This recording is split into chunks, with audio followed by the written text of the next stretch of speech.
የኪነ ጥበብ ክበብ በሚባልበት ጊዜ ድራማ ስትጫወት ነው ማለት አራት ዓመቴ አባቴ በካሴት የቀረጸኝ ድምጽ ያለ ስዘፍን ምናምን ነገር ለስኬት እንደ መንደርደሪያ እንደ መነሻ የሚሆኑባቸው ወቅቶችም ያጋጥማሉና አስቸጋሪ የሥራ ወቅት ገጥሞ ያቀርባሉ ምን ይባላል ሰለሞን አለ ይባላል ዘፈን ያቃሉ ጋሽ መኮንንን ብሆን የሚል ምኞት አልነበረም በዛ ወቅት ወይስ ትራምፔት የሚባለውን መሳሪያ ለይተህ አታውቀውም ነበር ያለው? ማርቺንግ ባዱ በቃ መንገድ ይወጣ ነበር ከካምፕ 18 ማዞሪያ እዛ ድረስ ይወጣል። እንደመጣሁኝ ሮጬ እዛ ነው ካምፕ ነው የሚሄደው። ጠዋት ተማሪ ከሆንኩኝ ከሰዓት የከሰዓት ተማሪ ከሆንኩኝ ጠዋት እና ኤፍሬምን ፍቅሬ የኔ የሚለው አለ ሳታውቂው ነው ለካስ ነው ምናምን የሚለው እሱ አሁን የለም። ሬቴትር እያለሁ ጥሩ ሁኔታዎች ነበሩ። በጣም ከብዙ ድምፃውያን ጋር ሰርቻለሁ። ኢንስትሩሜንታል ትወዳለች። የሚገርምሽ ኢንስትሩሜንታል ብዙ ጊዜ ትከፍታለች። ክፌንም ደጌንም አያቴ ጋር ነው። ጥሩ ሰው ነኝ ማለት ያው ስራ ትወዳለች። እውነት ያየሁት ነገር ነው። ስራ ትወዳለች።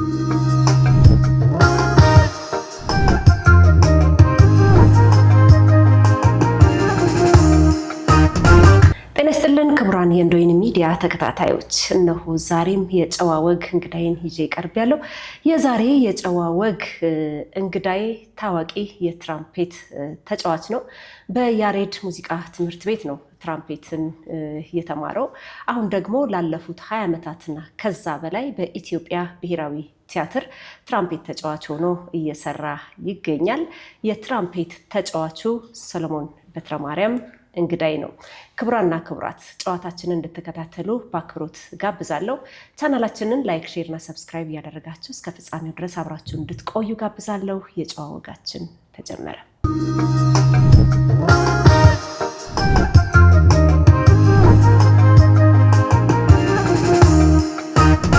ሶል አቤት። እንኳን በሰላም መጣ። እንኳን ደህና ቆየሽ። አሁን እኔ ሶል እልሃለሁ። ጓደኞቹ ማን እያሉ ነው የሚጠሩ? ሶል ቲፒቲ ነው የሚሉኝ። ሶል ቲፒቲ ምን ማለት ነው? ሶል ቲፒቲ ቲፒቲ ማለት ትራምፔት ማለት ነው። ሶል ትራምፔት ሶል ትራምፔት ማለት ነው። ሶል ቲፒቲ አጠር ያለ ነው። በጣም አጠር ያለ ማለት ነው።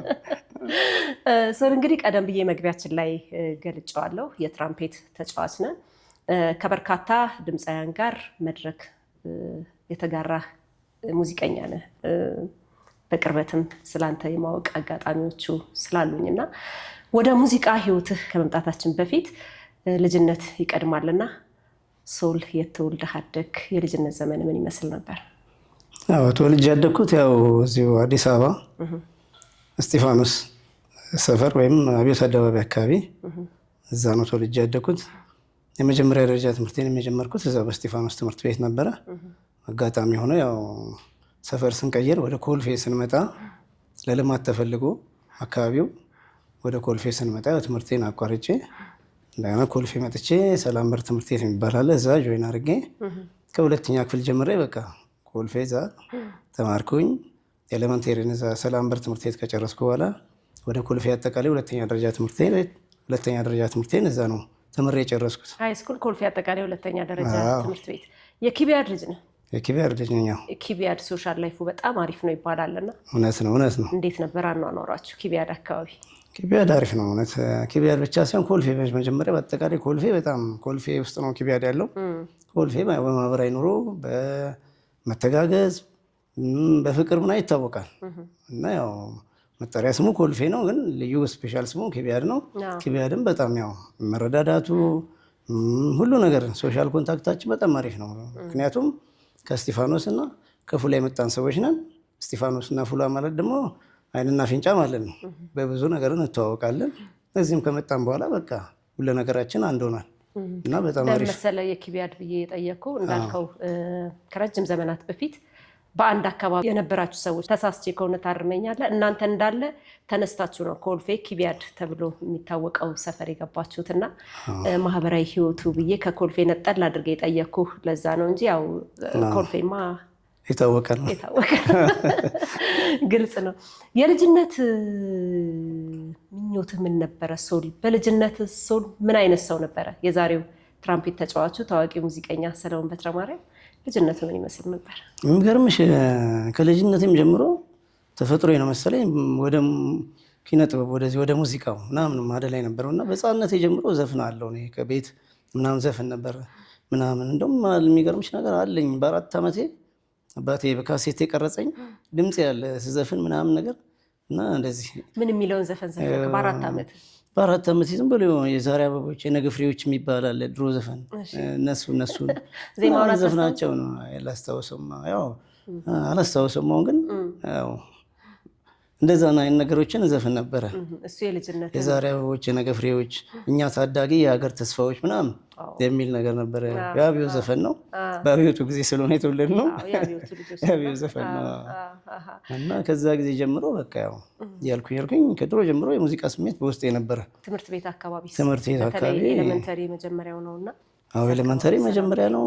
ክብ ድሮ ሙዚቃ ክፍለ ጊዜ የሚባል ነበር ካስታውሽ እና ክብ ይሰራል ሙዚቃ ውጡ ይባላል። ሙዚቃ ፔሪየድ ማለት ያኔ ሁሉም ደስ ይለዋል። ትምህርት ስንማር ቆይና የጽሁፍ ምናምን ሙዚቃ ፔሪየድ በጉጉት ነው የሚጠበቀው። ከዛ ይወጣና ክብ ሱር ይባላል። ከዛ ውስጥ ጎበዝ የሆነ ዘፋኝ ምናምን ወይ ድራማ የሚችል ሰው ምናምን ስፔሻሊ ዘፋኝ በዘፈን ነው የሚታወቀው ውጡና ይባላል። ከዛ ሰለሞን አለ ይባላል። ዘፈን ያውቃሉ። ክብ ቁጭ ብሎ ክብ ተሰርቶ ይጨበጨባል። እኛ ዘፈናለን። አስታወስከኝ አንተ በጣም የሚገርም ጊዜ ነበር። ክብ ይሰራል የሚዘፍነው አንድ የታወቀ የክላሱ ዘፋኝ ልጅ ነው። ዳንሰኞች ደግሞ ይኖራሉ እዛው ከክላስ ውስጥ። ስሜቱ የተነሳ ዘመን ግን የረሳሁት አይነት ትዝታ ነበር። አይገርምህም? በቃ እንደዛ ነው እና ረጅም ጊዜ ሙዚቃ ፔሪየድ የሚባለው እንደዚህ ነው። በደንብ እንትን ተቀርጾ እንደዚህ ምናምን የለም። ወደ በኋላ እንደ አንዳንድ ሰዎች ያስተምሩ ነበረ እንደ ዶሬ ፋሶላ እንደዚህ ሙዚቃ ቁልፍ፣ ጂክሌፍ፣ ቤዝ ክሌፍ ስፔሻሊ ጂክሌፍ ነው የሚያስተምሩን የመጀመሪያ ነገር ስለሆነ እና ለሙዚቃ የነበረው ትኩረት ያኔ ጥሩ ነበር። በቃ በዚህ ደረጃ መነሳቱ ራሱ ጥሩ ነበረ። እንግዲህ ኮልፌ አካባቢ ስትኖር ደግሞ አንዳንድ ለሙዚቃ ቅርብ የሆኑ እድሎችም አሉ ኮልፌ አካባቢ። እውነት ነው። አንደኛው ነገር የፖሊስ ማርሽ ባንድ የሚሆን ኦርኬስትራው በተለይ ከእናንተ ሰፈር ከኪቢያድ በቅርብ ርቀት የሚገኝ አይነት ነገር ነበርና ወደዛ ጎራ አትልም ነበር በልጅነት? ሙሉ ይዛ ነበር እንዴ? ሙሉ ይዛ ነው ማለት ይቻላል። እንደመጣን በቃ ኮልፌ እንደገባን ማርቺንግ ባዱ በቃ መንገድ ይወጣ ነበር ከካምፕ 18 ማዞሪያ ነው እዛ ድረስ ይወጣል። ከዛ ይመለሳል ወደ ግቢና ፕሮባ አድርጎ ነው ብሎ የሚገባው ምን የሚለው። ከዛ በኋላ ነው ለእንትን የሚወጣው ለትሪት የሚወጣው ወደ ተለያየ ቦታ የሚሄድ በቃ የሰፈሩ ህዝብ ሰው ይከተላል። እኛም ያው ልጆች ነን ያኔ በቃ እንደዛ መሆን እናስብ ነበረ። ያንን እያየን ከዛ ፖሊስ ኦርኬስትራ ደግሞ በጣም ኢንተረስቲንግ የነበረ በጣም ትልቅ ባንድ ነበረ እና ዛይር ነበር። በጣም ትምህርት ቤት እንደመጣሁኝ ሮጬ እዛ ነው ካምፕ ነው የሚሄደው።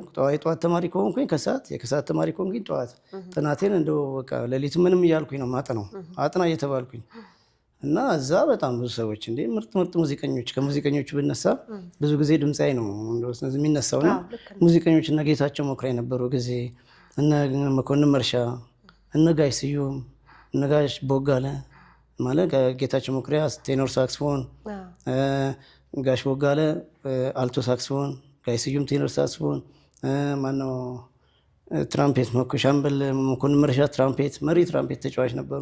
ከዛ እና አስራት እነ ዝኩሪ እነዚህ ሁላ ትራምፔት ተጫዋች ና ቤዝ እነ ጋሽ አቤ አሁን በቅርቡ ህይወታቸው አልፈዋል። እና በቃ ብዙ ድራም እነ ደሳለኝ ቢሻው የሚባሉ ነበሩ እና ብዙዎቹ በቃ እና ከሰዓት አንጻር ዘርዝርን አንጨርሰውም። ብዙዎቹ በጣም ብዙ ሙዚቀኞች አውቃለሁ። ድምፃውያን ብትይ ሂሩት በቀለ፣ ታደለ በቀለ፣ አስናቀ ገብረየስ ደግሞ የቅርቤ ነው። አስናቀ ገብረየስ ጋሽ ስዩም በኋላ ነው የመጣው። ሌላ ቦታ አስመራ ይሁን ምን አላውቅም። በኋላ መጣ ጋሽ ስዩም። እሱንም ጆይን ሳደርግ አውቃለሁ። አንቺ ወረተኛን ምናምን ሲጫወት አውቃለሁ። እና ጋሽ ስዩም ደግሞ በጣም የበለጠ ቅርበት አለን። እንደዚህ እኛ ስፈር ተከራይቶ ይኖር ስለነበረ ቅርበት አለን እና በቃ በጣም አንጋፋ እንትኖች ነበሩ። በጣም የሚገርም ባንድ ፎርሜሽኑ ራሱ አሪፍ ነበረ። በጣም ሙሉ ባንድ የሚባለው ትሮምቦኑ፣ ትራምፔቱ፣ አልቶ ሳክሶን ኢቭን ባሪቶን ሳክስፎን ሁላ የሚጫወት አንድ ከጨሙ የሚባል ልጅ ነበር መሰለኝ እሱ መሰለኝ ካልተሳሳትኩኝ ሶሪ። እና በጣም የሚገርም ባንድ ነበር። የሚገርም ፖሊስ ኦርኬስትራ በኋላ እያለ ያው በተለያየ ምክንያት ተዳክሟል። አሁን ግን ትንሽ እንደገና ሪቫይቭ እያደረገ ይመስለኛል። ስለዚህ በልጅነትህ ይሄ የዛሬ አበባዎች የነገ ፍሬዎች የሚለው የ4 ዓመት ህፃን ልጅ ሆነ የነበረው ነገር አለ። ትንሽ ከፍ ስትል ደግሞ እንዳልከው በቅርብ ርቀት ፖሊስ ኦርኬስትራ ስለነበር ማርሽ ባንዱንም ሙዚቀኞቹንም የማየቱ ጉዳይ መጣ። በውስጥህ ያለው ነገር እያደገ ለመምጣቱ በጣም ብዙ ምክንያቶች ነበሩ፣ አካባቢ ላይ የነበሩት ተጽዕኖች ማለት ነው።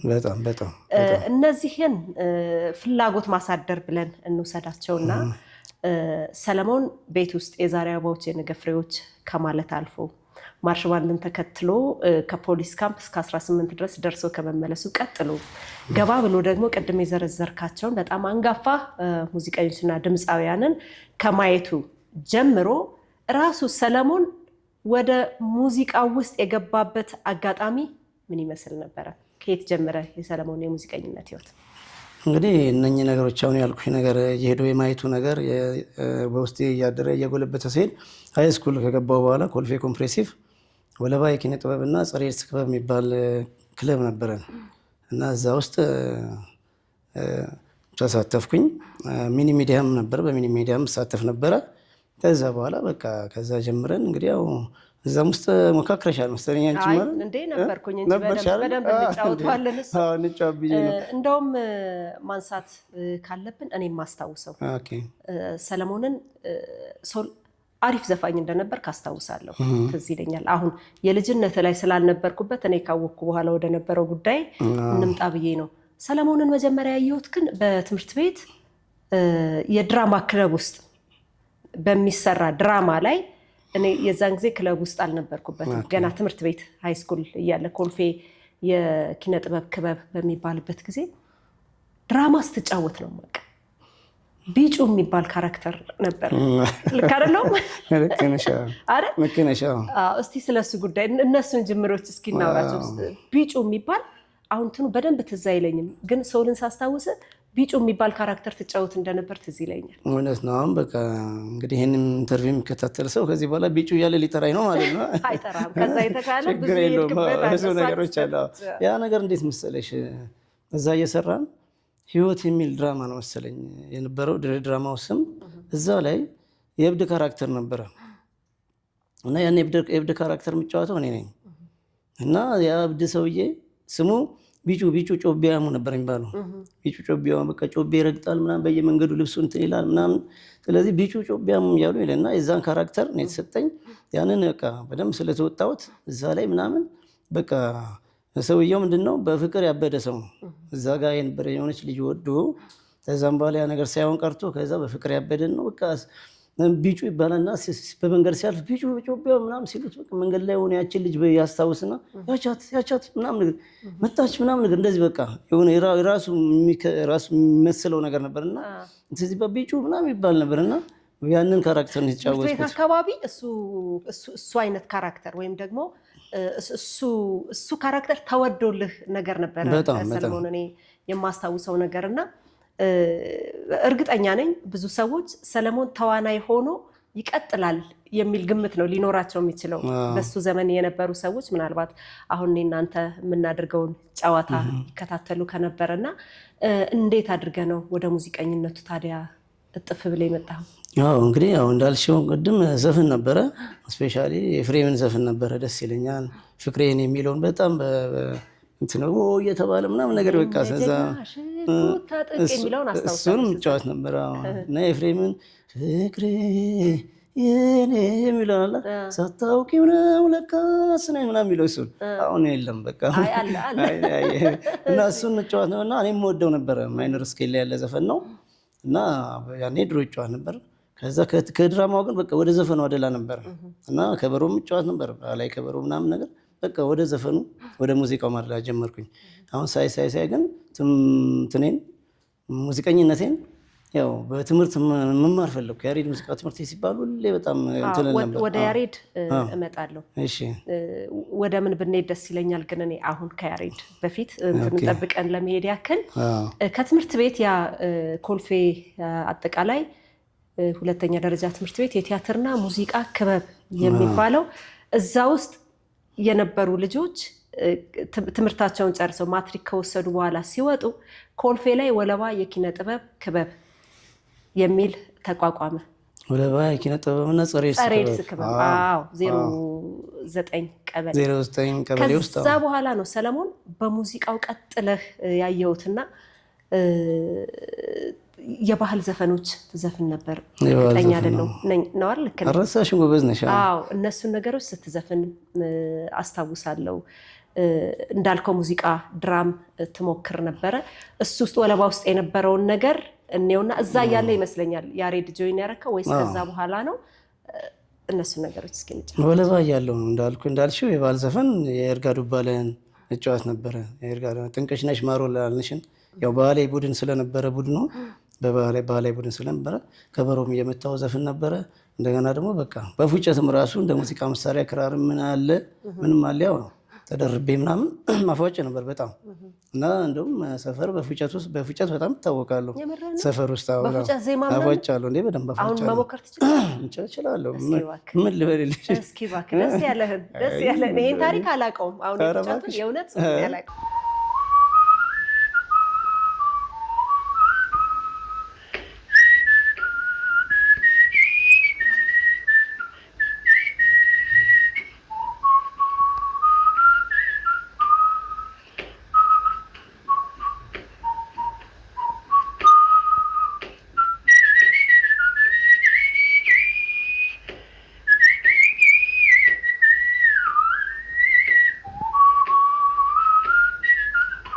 እሺ ከዛ በኋላ ወደ ያሬድ የመግባቱ አጋጣሚ እንዴት መጣ? እዛው ወለባ እያለሁኝ በቃ መግባት በጣም ፈልግ ነበር። ልክ 11ኛ ክፍል ስደርስ እኛ ያኔ 12 ጨረሰን ነበር። 10 የተባለው አሁን ነበር፣ ያኛ ጊዜ 12 ነበር።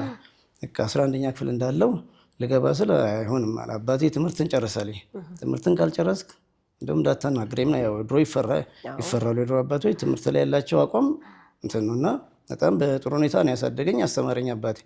ደርሰ ማቋረጥ የለብም 11ኛ ክፍል ሳይሆን 12ን ጨርሰህ አለኝ። በቃ ያቺ በዛን ጊዜ መመዝገቢያ ጊዜ ነበር፣ ሰመር ላይ ነው የሚመዘገቢያ ያሬድ።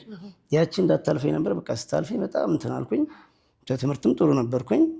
ከዛም በኋላ በቃ ያቺ 12 ጨርሼ ያቺኛው ሰመር እስከምትመጣ ድረስ በቃ የፈለገ ፖይንት ባመጣ ነው ያሬድ መግባት ነበር የምፈልገው። ከዛም በኋላ ያቺም አመት መጣች፣ እግዚአብሔር ይመስገን። ከዛ በቃ ጆይን አረኩኝ ያሬድ አለፍኩኝ፣ ቀጠልኩኝ። በቃ ያሬድ መጀመሪያ ያሬድ ስትሄድ ምን አይነት ስሜት እየተሰማ ነበረ? ፈተናው ምን ይመስል ነበር? ያሬድ ማለት ፈተናውን አልፋለሁ ብለህ እርግጠኛ ሆነን የሄድከው? ምክንያቱም ውስጥ ያለው ፍላጎቱ ነው። ተፈጥሮ ሊመጣ የሚችለው በኋላ በስራ እየታየ ሲሄድ ነው አይደለ? እውነት ነው። ስለዚህ ስትሄድ ምን እየተሰማ ነበረ? እነማን ፈተኑ? ፈተናው ምን አይነት ነበር? ያሬድ በመሰረቱ በጣም ያስፈራል። ማለት አልፊውን አላልፊውን የሚል በቃ ጉጉቱ ስላለ ማለፍሽን ኤክስፔክት ስለምታደርጊ በቃ ፈተናው ላይ ትፈሪያለሽ። ምን ትያለሽ? ግን እንዳልሽው ኢንትራንስ ኤግዛም ለመጀመሪያ ስቴጅ እንደዚህ ጁሪ ይባላል። ጁሪ እንትኖች አሉ የሚፈትኑሽ አሉ። 3 4 5 ሰው በቃ ይቀመጣሉ።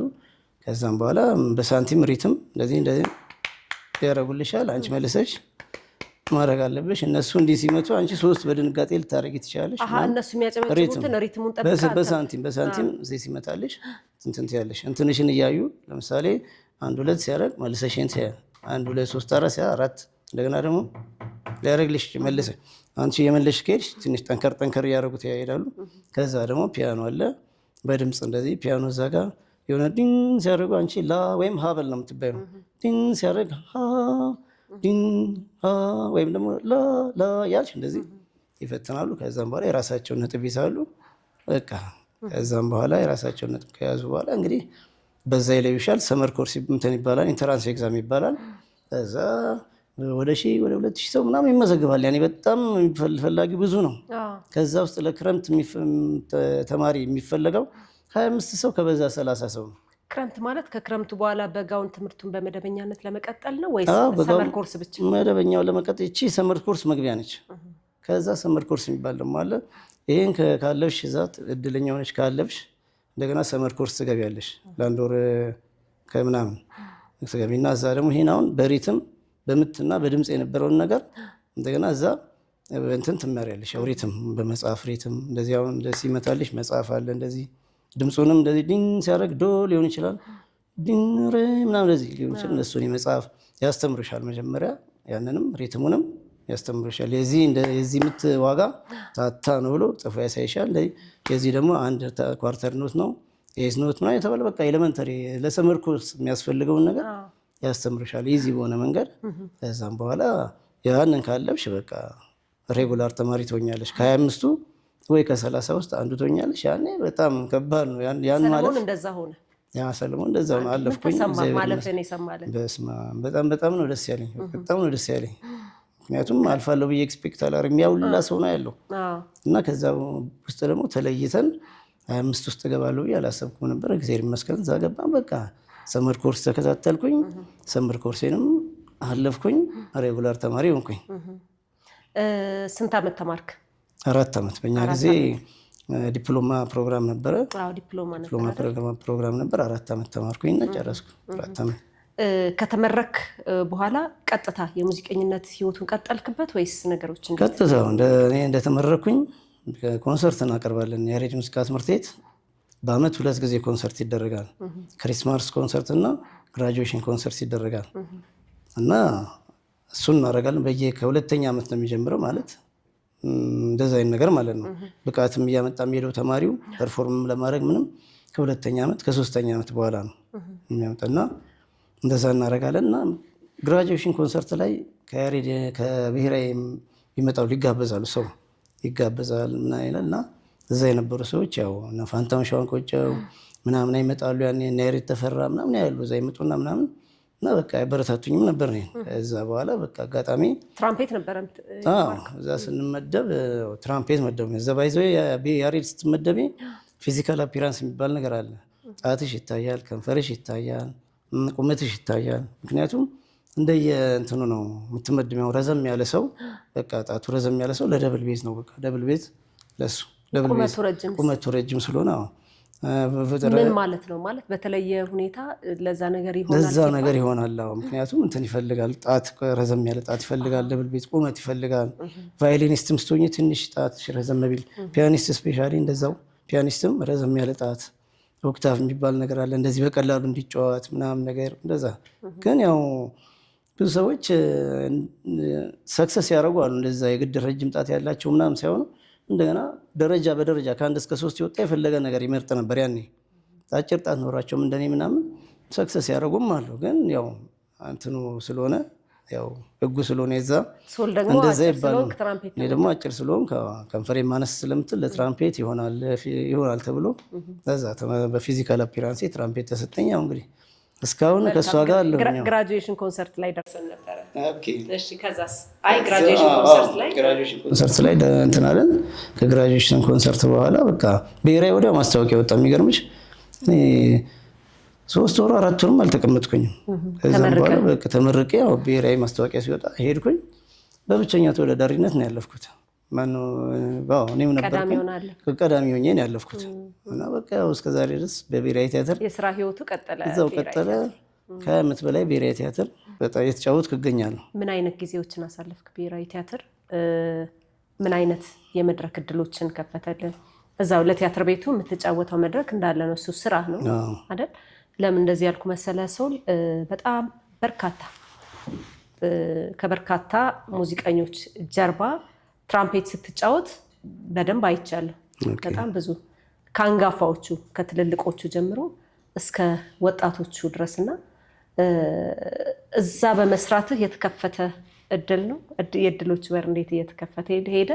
የብሔራዊ ቲያትር ቆይታስ ምን ይመስል ነበር? የብሔራዊ ቲያትር ቆይታ መጀመሪያ አካባቢ ፈታኝ ነገሮች ነበሩ።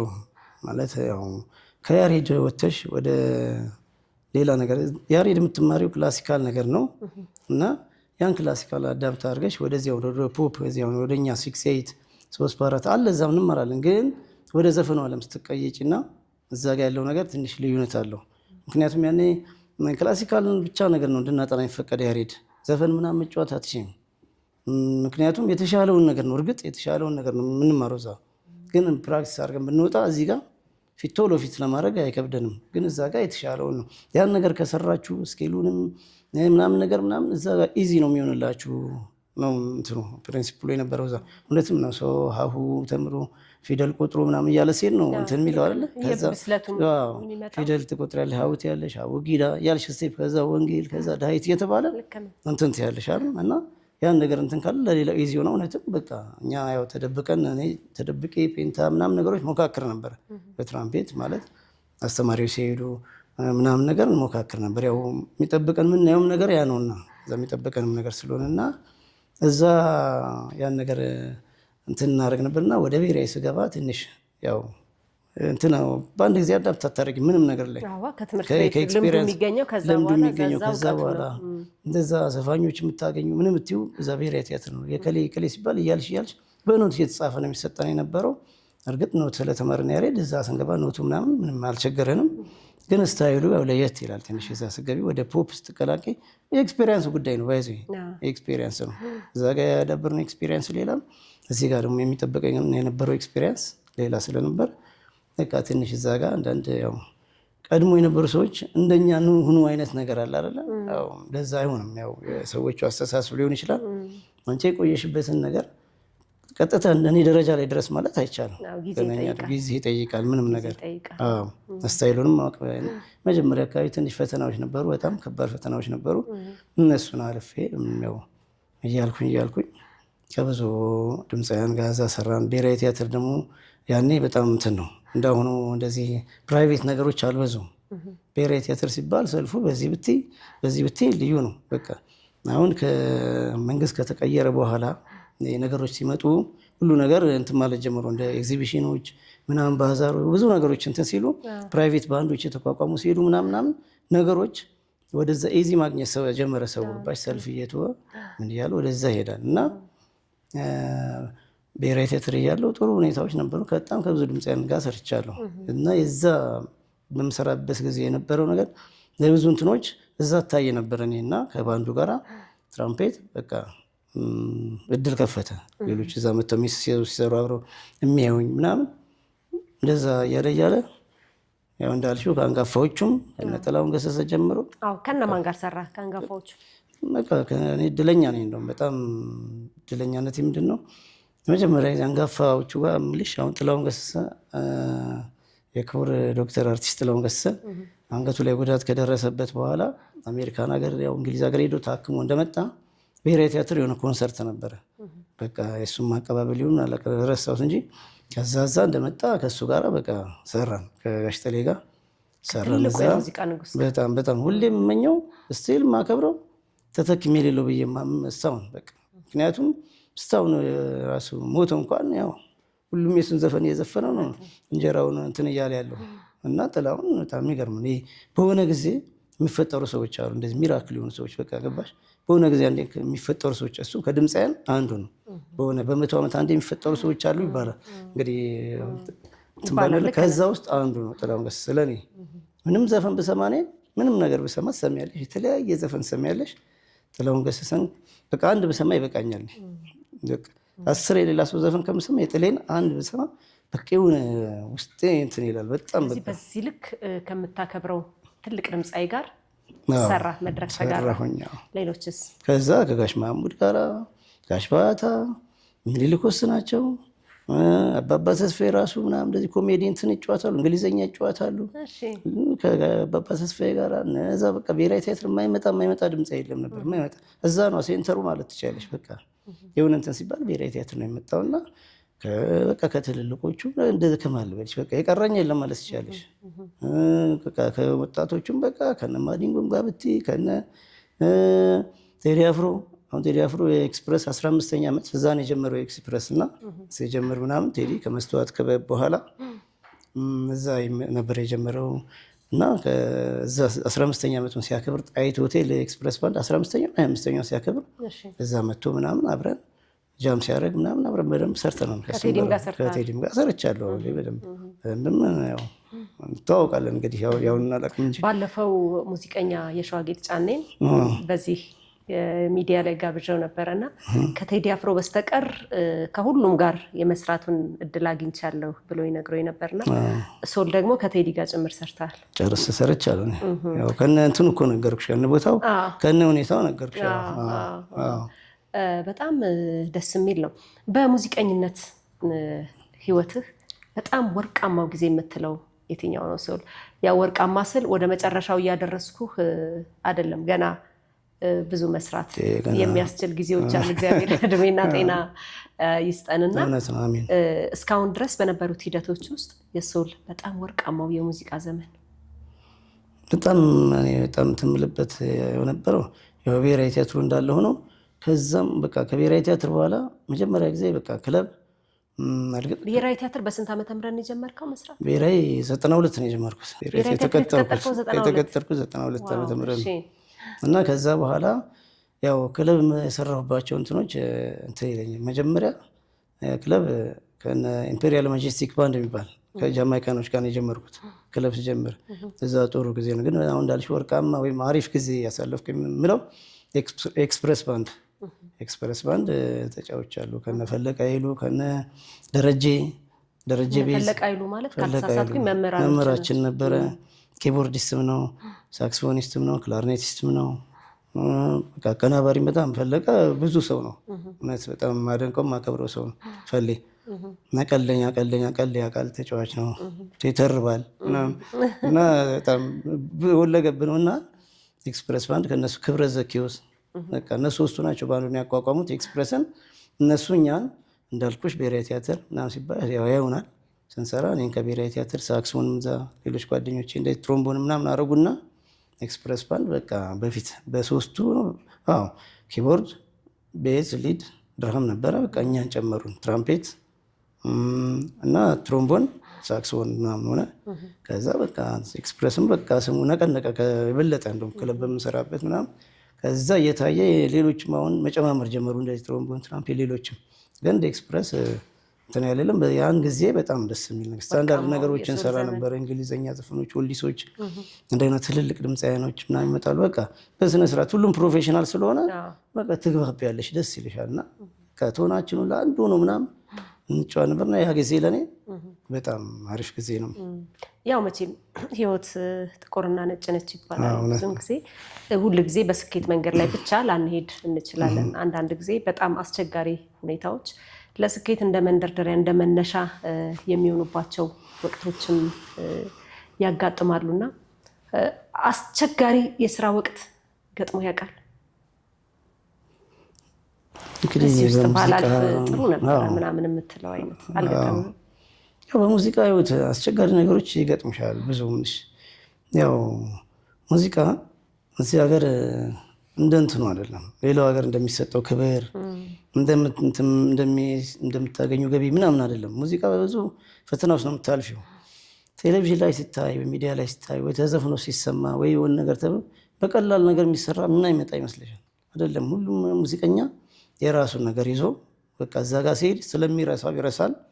ህይወትሽን እንትን ትለዋለች ሙዚቃና ብዙ ገጠመኞች ይኖራሉ። ማለት ያው እንትን የሚል ላይፍ እንደዚህ የሚያደርጉ ነው። ግን በቃ ያው በዛው ትሄጂበታለሽ። አንዴ ገብተሽበታል አይለቅም፣ ደግሞ አይለቅም።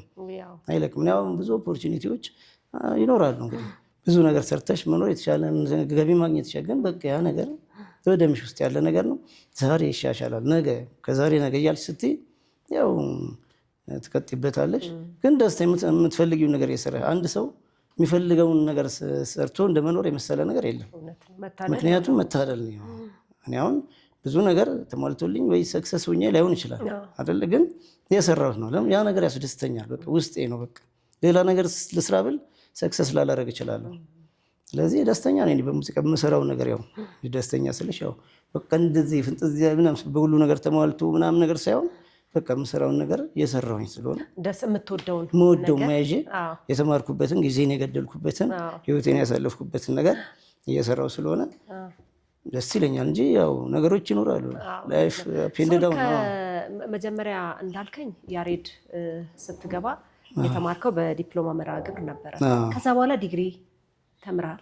አዎ ዲግሪን ቀጥዬ ዲግሪ ይመስላል። አዎ ዲግሪው እንዴት መሰለሽ፣ ዲግሪውን ልንይዝ የነበረው ዲግሪ ትምህርት መማር የምፈልግ ነበር ቆይተናል በፊት እና ግን አንዳንድ ጊዜ ነገሮች አይስተካከሉም። እንግዲህ አንዳንድ ሰዎች የራሳቸው አመለካከት ይኖራቸዋል። አንቺ ተምረሽ ስትመጪ የእነሱን ቦታ የመያዝ ነገር እንደዚህ አይነት ነገር ሀሳብ ይኖራቸዋል። እኔ ግን በተፈጥሮ የሚገርምሽ ስቲል የኃላፊነት ቦታ ምናምን ማግኘት እችላለሁ።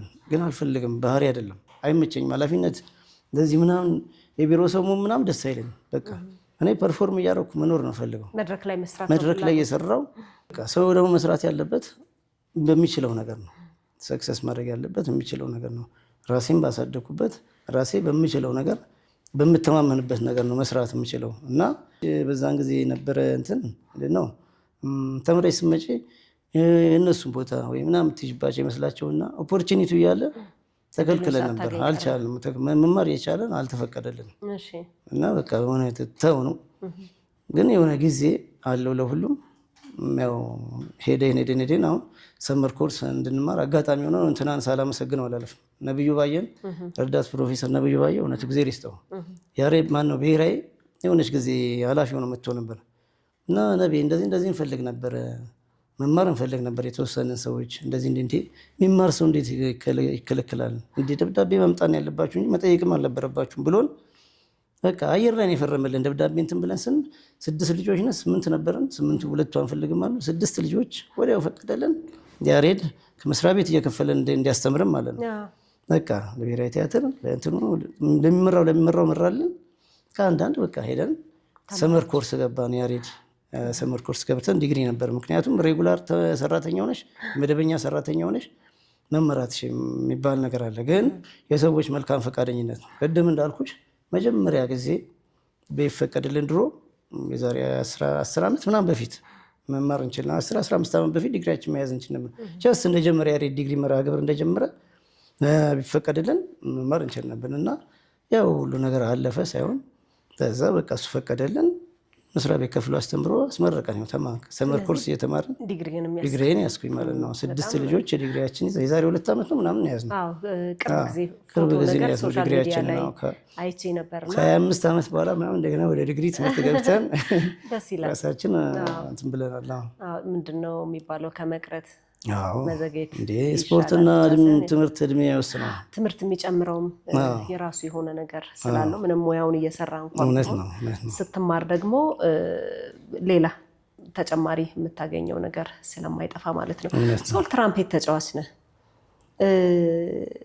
በትራምፔት ታሪክ ወይም ደግሞ በኢትዮጵያ የሙዚቃ ታሪክ ከትራምፔት ተጫዋቾች ያንተ ምርጡ ትራምፔት ተጫዋች ማን ነው? ለምን? ለእኔ እውነት እኔ እናገረዋለሁ። እኔ ዮሐንስ ተኮላ የሚባል ትራምፔቲስት ነበረ።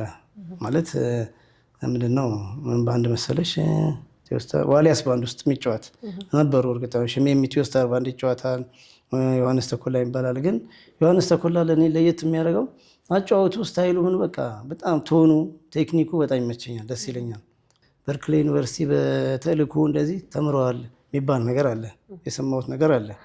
ጋሽ ሙላቱ ረድቶት እንደዚህ በርክሌ ዩኒቨርሲቲ ጆይን አድርጎ እንትና የዛ ተጽዕኖ መሰለኝ ትምህርት ባለው ነገር አሁን ትምህርት የራሱ ነገር ይጨምራልና እዛ ተምረዋል በተልእኮ። ግን እንደገና ደግሞ እዛው ቦታ ሄደው ቢማር ደግሞ ሰውዬ የት ይደርስ ነበርና አጫወቱ ቴክኒክ ቶኑ ራሱ ቴክኒክ ስፔሻል ብዙ ጊዜ የነፃነት መለሰ ዘፈን ላይ አለ እና እንደውም ለዋሊያስ ባንድ ካልተሳሳትኩኝ የጀርባ አጥንታቸው ነው ብዬ አስባለሁ። ምንድን ያቀናብራሉላ እንደዛ አይነት ነገር ሰምቻለሁ፣ ከቅርብ ሰዎች ነግረውኛል። እና እኔ ዮሐንስ ተኮላ በጣም ታፍ ትራምፔቲስት ነው። ብዙ ትራምፔቲስቶች አሉ ነበሩም፣ ግን ያው ለእኔ በጣም ደስ የሚለኝ ነው።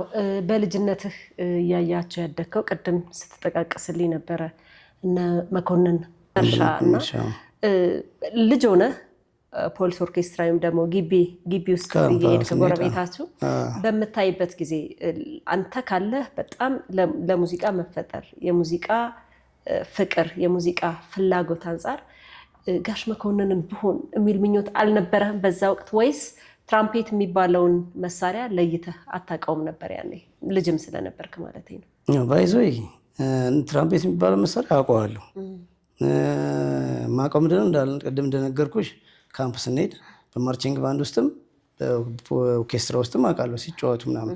እነ ሻምበል መኮንን መርሻም ሲጫወቱ እናውቃለን። ግን ምንድነው እንትንነቱን አላውቅም። ታፍ መሳሪያ ነው፣ በጣም አስቸጋሪ መሳሪያ ነው። ትራምፔት መሰጠትን ይፈልጋል። አስቸጋሪ ነው የሚባለው? በጣም አስቸጋሪ መሳሪያ ነው። ከብራስ ሴክሽን ይባላል። ይኸውልህ እኛ እኮ አሁን መድረክ ላይ ስትጫወቱት በቃ ሳክስፎን የሚያወጣው ድምፅ ነው፣ ክላርኔትም ድምፅ ነው፣ ትራምፔትም ድምፅ ነው አይነት ነው። እና ምንድን ነው እስኪ ስለ ትራምፔት ባህሪ ንገረኛ። ሰው በጣም ታፍ መሳሪያ፣ በጣም ከባድ መሳሪያ ነው። ምንድነው ትራምፔት?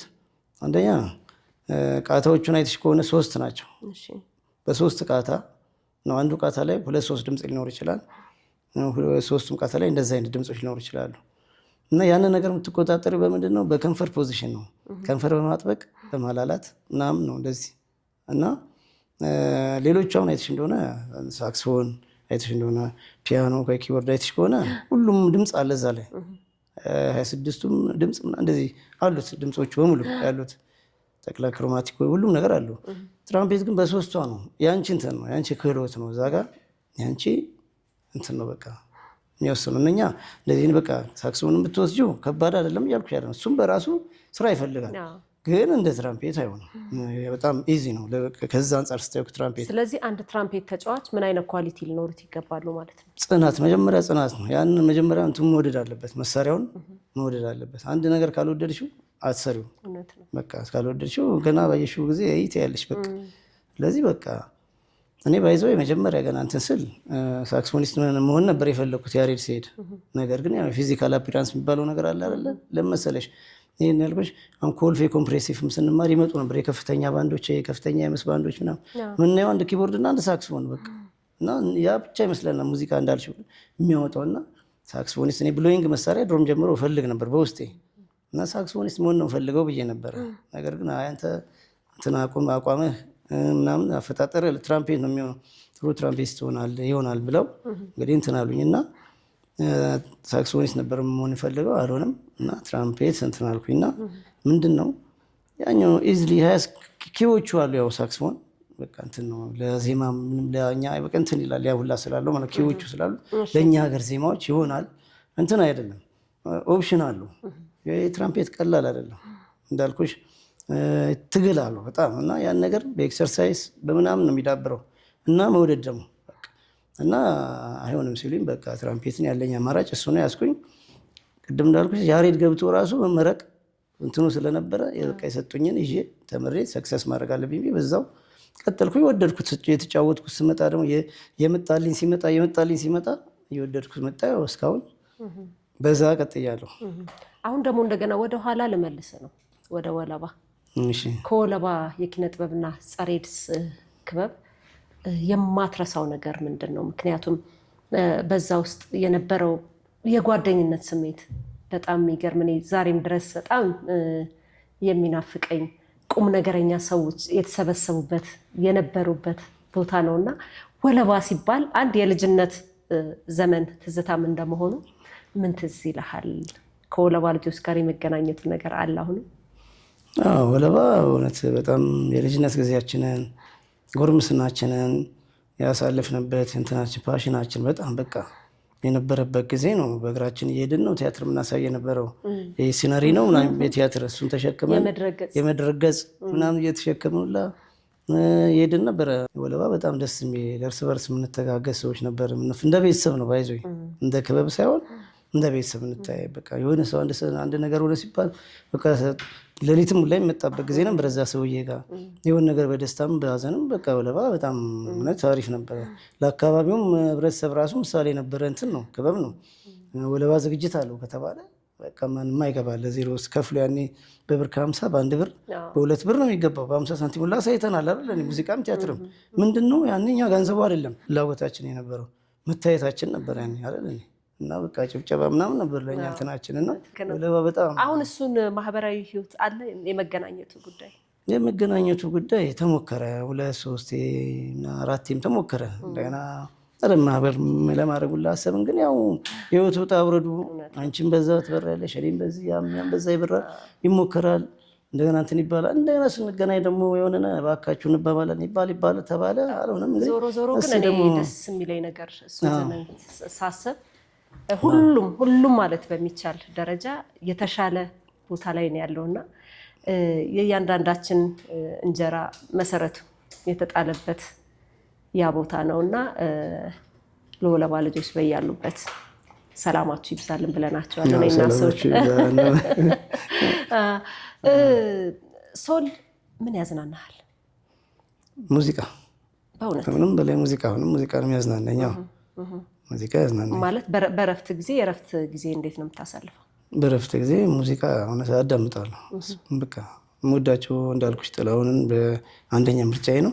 ከዛ ውጭ ግን አዳዲስ የወጡ ሙዚቃዎች ለስራ እንኳን እንትን ባልባልም እሰራቸዋለሁ ብዬ ስለማሰብ የሚወጡ አልበሞችን እሰማለሁ እንደዚህ እና አይቀርም ደግሞ እጠራለሁ።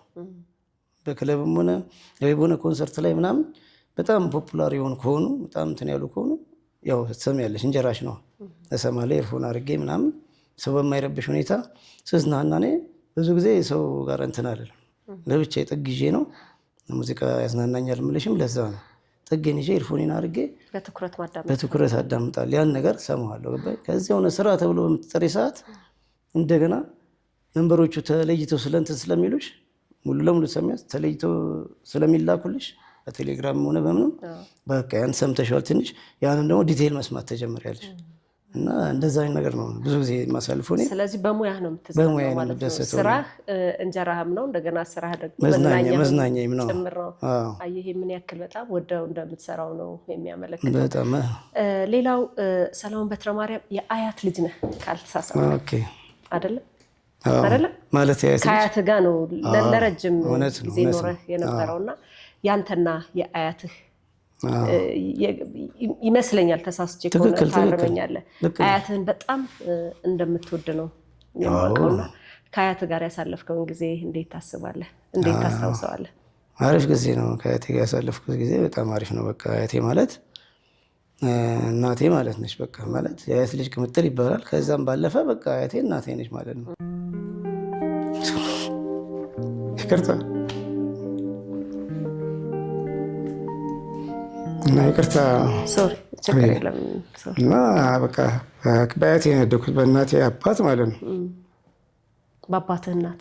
በአባቴ እናት ሶሪ ምንም አደርሰው እና በቃ ያው ብዙ ነገር ያደኩት በዛ ከልጅነት የጀምሮ ማለት ነው። በቃ እና ምኑን ዘርዝረሽ ትገልጪዋለሽ?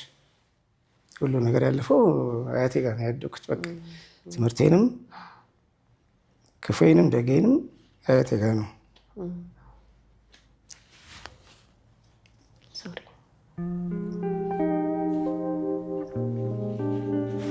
ሶሪ ይገባኛል ስሜት ሰው ይቅርታ። እስከ ቅርብ ጊዜ ድረስ ነበሩ? አዎ አያቴ ከ3 ዓመት በፊት ነው ያረፈችው እና በጣም መንፈሳዊ የአካባቢ ሰው የሚወዳት አስታራቂ፣ ለሰው አዛኝ፣ ማንም ሲመጣ ምንም ሲል በቃ የራበው ነው ይመስላት። ማንም ሰው ሲመጣ ይጠይቅ እንኳን ሲል አታምንም ማንንም። በቃ ከራሷ ነጥላ መሰጠን በጣም ያው ከኔ ይልቅ እንደውም የአካባቢ ሰው ይመሰክር ደስ ይለኛል፣ ቢያወራ ደስ ይለኛል። እና ሆድ ላስብስ ሳይሆን ለአያትህ የነበረን ፍቅርና ክብር በጣም ከባድ ነው። ወጥቼ መገባ አይመስላትም። በዚህ ዕድሜ የራሱ እንኳን አሁን በቃ እስቲ ለዛ ልጅ ደውለት ስራ እንደማመሽ ያወቀች ወይ ምናምን ደውለት እስቲ ምንድነው ጫጫታ ደጅ እንጫጫሉ ተደባር ቢሆኑ ምናምን በቃ አታምነኝም።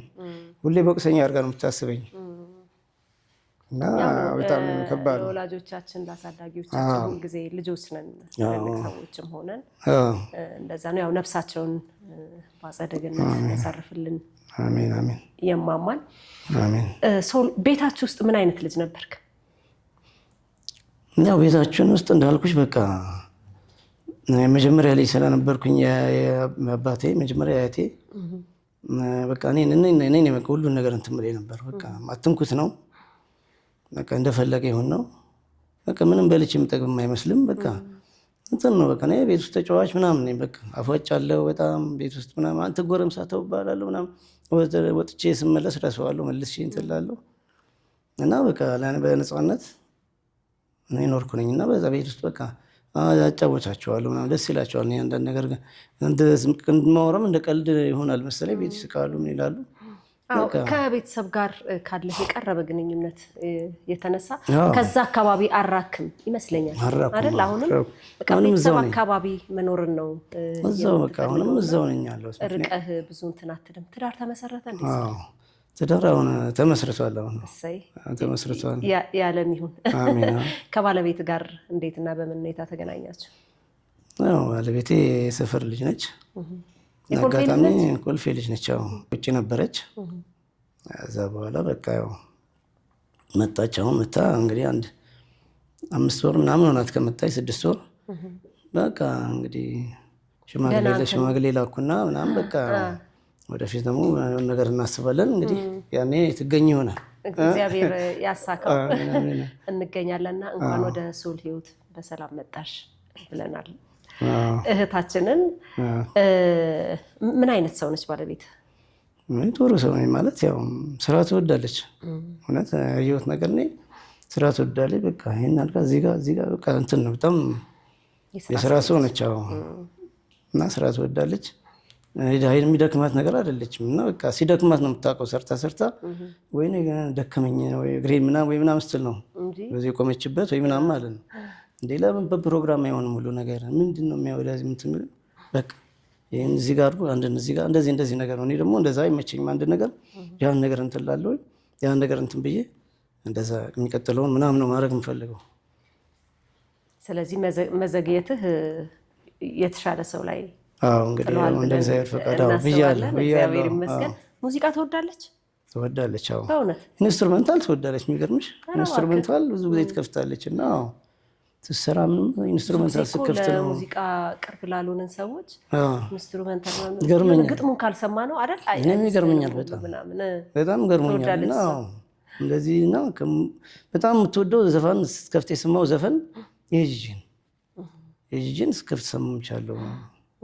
የአቦ ሸማኔ ምናምን ያለበትን እሱን የደረጀ መኮንን ቅንብር ነው ይዘው እና እሱን ሙዚቃው ተወደዋለች በጣም። ግን ከዛ ባለፈ ኢንስትሩሜንታል ስከፍት ነው ሰማት ታዳምጣለች። ያው ክላሲካል የሚባል አልበንት በዘልማድ ክላሲካል የሚባለው ማለት ነው። ኢንስትሩሜንታል ነው ትክክለኛ እንትን ነው።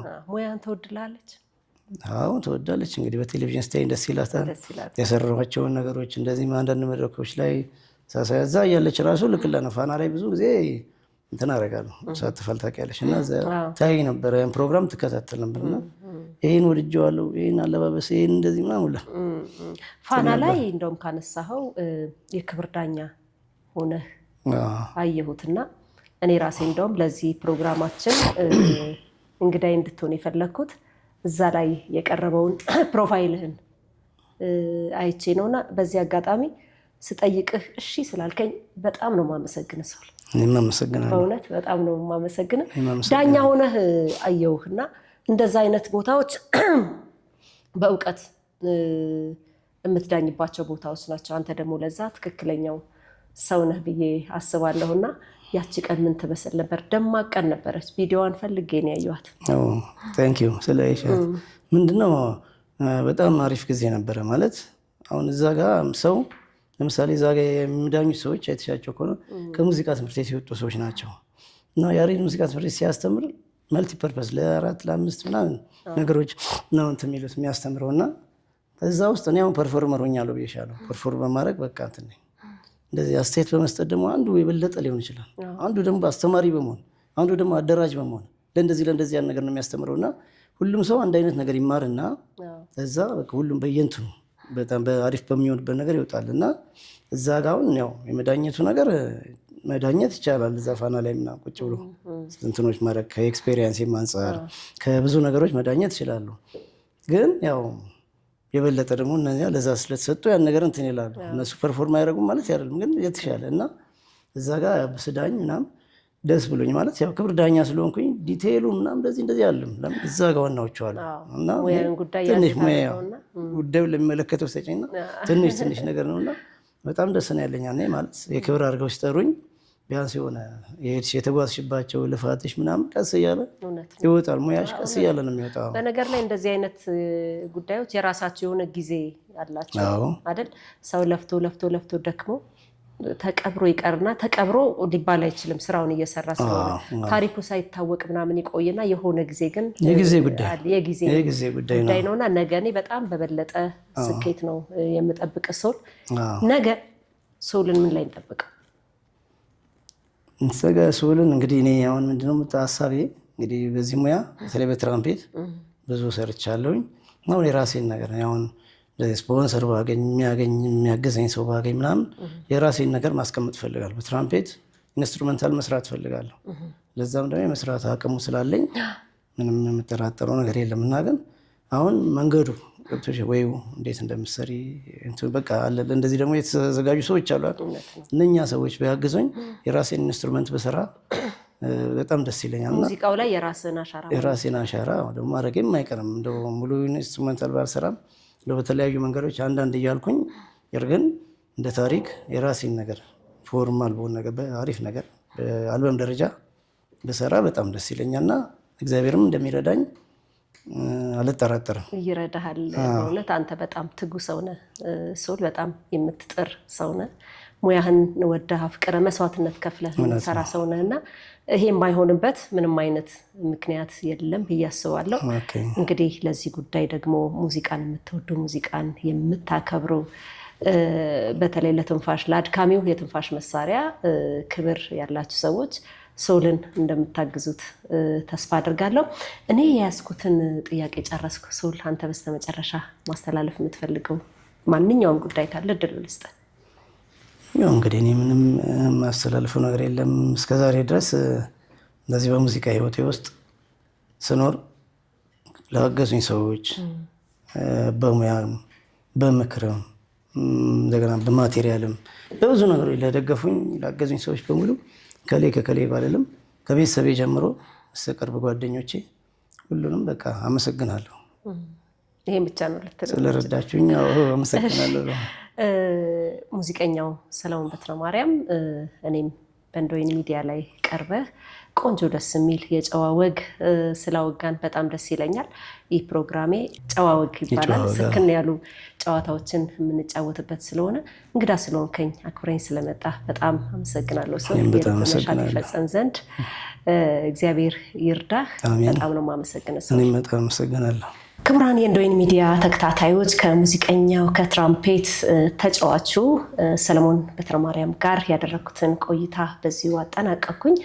እየተከታተላችሁ አብራችሁን ለነበራችሁ ሁሉ ልባዊ ምስጋናዬን ማቅረብ ፈልጋለሁ። በተከታዩ ጊዜ ደግሞ ከሌላ የጨዋ ወግ እንግዳ ጋር እጠብቃችኋለሁ። ቻናላችንን ላይክ፣ ሼር እና ሰብስክራይብ እያደረጋችሁ ቤተሰብ ሆኑን። ሰላም ለሁላችን።